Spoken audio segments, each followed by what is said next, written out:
Zach Veen. Probably a name you're not too familiar with, unless, like me, you're a Rockies fan. And today I want to talk a little bit more about Veen. I want to go over his numbers in his brief professional career up to this point and just how good I think he can be one day. So let's get right into this. Veen was a very talented player in high school, one of the best in the nation at that.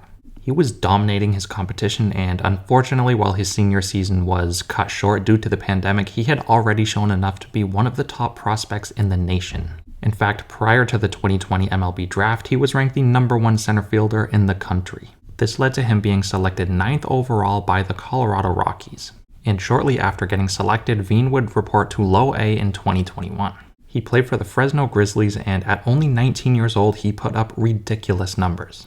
He played in 106 games in which he hit .301 to go along with 15 home runs, 75 runs driven in, 36 stolen bases, and a .901 OPS. So in his first full professional season, Veen exceeded the lofty expectations that were hanging over him. And with Veen playing so well, this led to him getting promoted in 2022.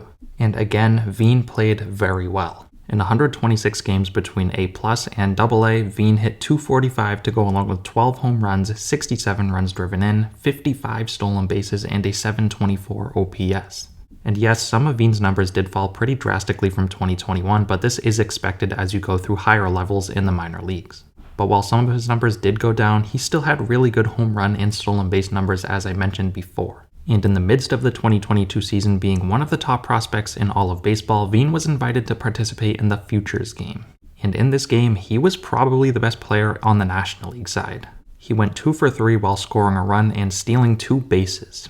And I know those numbers don't jump off the page at you, but not many other National League players could get hits that day. In fact, he was the only National League player to have 2 hits in the game. And while it is only one game, this is by far the biggest stage that Veen had to play in up to this point in his career, and like I just said, he showed up and played very well. For a 20-year-old kid who had only played in front of very small crowds up to this point, I was very impressed with how well he played. And after the 2022 season concluded, Veen also participated in the Arizona Fall League. He played for the Salt River Rafters, where in 21 games he hit .333 to go along with 1 home run, 16 stolen bases, and an .889 OPS. And that leads us up to present day, where throughout his very brief professional career, Veen has played very well and worked his way up the prospect rankings. As we stand today, he's the #1 ranked prospect in the Rockies system and the #23 overall prospect in all of baseball. And I know you're probably thinking to yourself at this point, he's ranked so high in all the prospect lists, how can he not really be known? But I guarantee you, outside of Rocky fans, there's probably about 90% of all baseball fans who have never heard of him.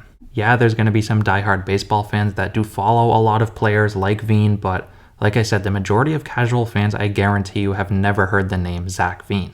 And with Veen being 20 years old, turning 21 in December, I wouldn't be surprised to see him start next year at AAA. I think the Rockies are going to want to get him some experience in AAA before calling him up at some point in 2023. And once Veen gets the call, I think he's going to be a really good player from day one, and I think he's going to blossom into a superstar. He's a rare prospect in the sense that he is a 5-tool player who can really do it all. In fact, let's take a look at his attributes based on the 20/80 scale. And for those who don't know, the 20/80 scale is used across baseball to measure prospects' power, speed, hitting, fielding, and stuff like that. 20 obviously being the worst and 80 being the best. His hitting is ranked at 60, his power is ranked at 50, his speed is ranked at 55, his arm is ranked at 60, and his fielding is ranked at 55. So yeah, he's not like completely outstanding at anything, but he's also not lacking in anything. So like I said, I think Veen is going to get called up to the big leagues at some point in 2023, and I think he's going to be a really good player from day one. And looking down the road a bit, in his peak, I think Veen could turn into a player who could hit .300 to go along with 25 to 30 home runs, especially at Coors Field. And I think he could also steal 50 bases, all while providing great defense in the outfield. So am I a big believer in Veen? Yes. Am I biased? Probably. But I think he's a really talented player who's going to be a really good major league player one day, and I don't think the majority of you have ever heard his name. Let me know what you guys think of Veen down below. Thank you so much for watching, and I'll see you next time.